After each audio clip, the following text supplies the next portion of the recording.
Ya, DPR akhirnya mengesahkan Undang-Undang Cipta Kerja pada Senin sore. Namun sebelumnya undang-undang ini menuai polemik dari berbagai pihak. Dalam UU Cipta Kerja terdapat beberapa poin yang dinilai sangat kontroversi.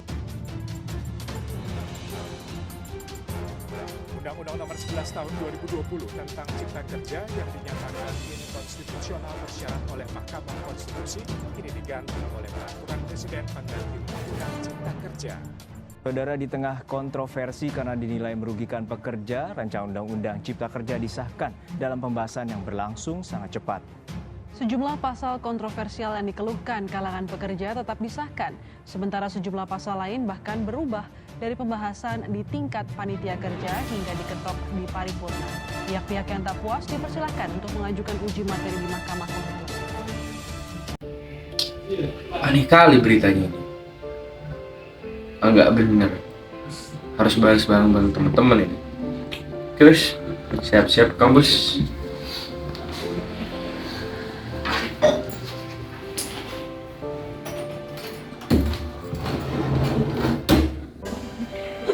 Ben, kau udah dengar berita yang lagi panas ini?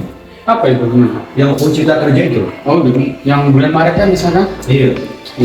Sebenarnya aneh pemerintahnya sampai buat keputusan seperti itu. Kurang tahu sih mereka. Waduh, begitu sih. Oh iya sih. Tapi ya harusnya kita sebagai mahasiswa punya suara yang kuat buat merubah itu. Menurutku harus demo sih. Kita kayak harus menyuarakan suara rakyat yang gimana ya? Kayak kita itu perlu memberikan positif pemikiran kepada pemerintah juga. Ya nggak sih? Mungkin apakah bisa ya pemikiran kita salurkan ke teman-teman terus kita ajukan? Boleh sih ke bundaran DPR, asik tuh. Ya, tapi sebelumnya kita harus kumpulin masa dulu. Ya, ayo. Yuk.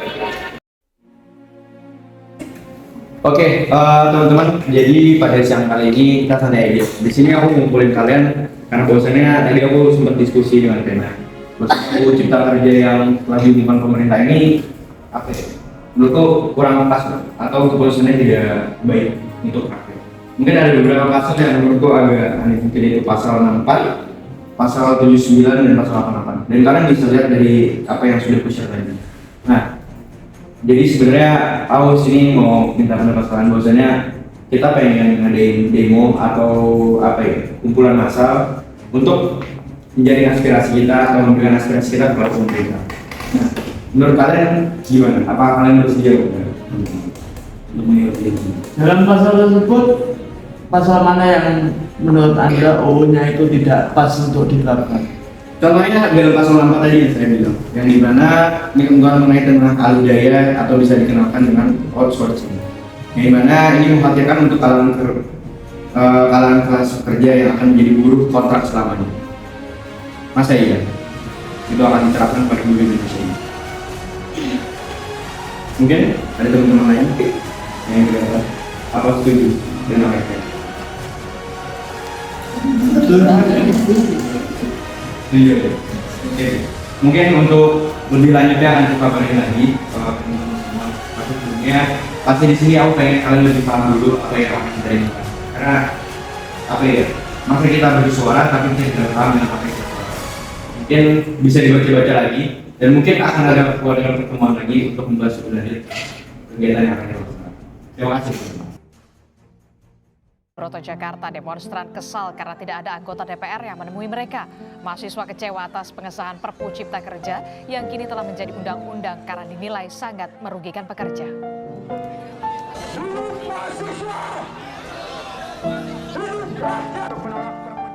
Perpu Cipta Kerja yang mereka sahkan tersebut substansinya jelas-jelas merampas hak-hak masyarakat Indonesia, jelas-jelas merugikan kelas pekerja, dan jelas-jelas mengganggu kesejahteraan rakyat banyak. Tidak satupun suara-suara penting terwakilkan oleh Dewan yang katanya Dewan Perwakilan Rakyat tersebut, sehingga visualisasi, publikasi, dan apapun yang kami publikasikan terkait kemarin itu adalah puncak kemarahan kami terhadap kondisi yang melatar belakangi tadi.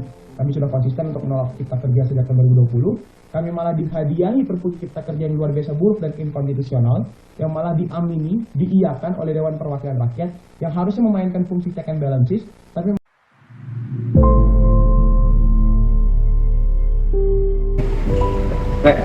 sudah banyak mahasiswa yang bergerak, dan saat ini kita juga bergerak untuk menegakkan keadilan di negeri kita. Oke, benar, kita harus menegakkan keadilan di negeri kita. Ya betul, kita masih mempunyai peran penting untuk keadilan di negara kita. Oke.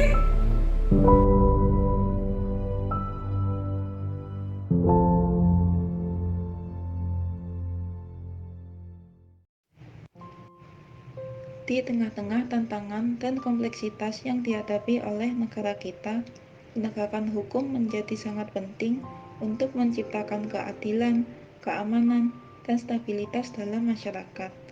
Namun, penegakan hukum seringkali dihadapkan pada berbagai kendala dan tantangan, seperti korupsi, ketidakadilan, dan kelemahan sistem hukum. Dalam hal ini, peran mahasiswa sangatlah signifikan. Mahasiswa adalah agen perubahan sosial yang memiliki kepentingan dan aspirasi yang tinggi terhadap perbaikan kondisi bangsa. Mereka memiliki kecerdasan, semangat, dan energi untuk berkontribusi dalam upaya penegakan hukum yang lebih baik. Salah satu peran utama mahasiswa dalam penegakan hukum adalah sebagai pengawal dan pengkritik terhadap kebijakan dan praktik hukum yang tidak adil. Mahasiswa seringkali menjadi suara yang membela hak-hak rakyat dan menuntut perubahan dalam sistem hukum yang tidak berpihak kepada kepentingan tertentu. Selain itu, mahasiswa juga berperan sebagai agen edukasi dan pemberdayaan masyarakat dalam hal pengetahuan hukum. Mereka dapat menyebarkan pemahaman mengenai hak-hak dan kewajiban hukum kepada masyarakat luas, sehingga masyarakat memiliki pengetahuan yang cukup untuk melindungi diri mereka sendiri dan berkontribusi dalam menciptakan lingkungan yang lebih adil. Peran mahasiswa dalam penegakan hukum juga memiliki keterkaitan yang erat dengan integrasi bangsa. Integrasi bangsa melibatkan upaya untuk mengatasi perbedaan dan konflik yang ada dalam masyarakat, serta membangun kesatuan dan persatuan sebagai sebuah negara. Dalam konteks ini, penegakan hukum yang adil dan efektif sangatlah penting. Melalui peran mereka dalam penegakan hukum, mahasiswa dapat membantu memperkuat kepercayaan masyarakat terhadap sistem hukum dan pemerintah. Mereka juga dapat mendorong integrasi dan solidaritas antar warga negara dengan mendorong penerapan hukum yang sama bagi semua, tanpa pandang suku, agama, ras, ataupun golongan. Dengan demikian, peran mahasiswa dalam penegakan hukum dan keterkaitannya dengan integrasi bangsa sangatlah penting dan strategis untuk dilakukan. Mahasiswa memiliki potensi besar untuk membawa perubahan positif dalam sistem hukum dan mendorong terciptanya masyarakat yang lebih adil, harmonis, dan terintegrasi. Dalam menghadapi tantangan dan tugas ini, mahasiswa perlu bekerja sama dengan berbagai pihak, termasuk pemerintah, lembaga penegak hukum, dan masyarakat.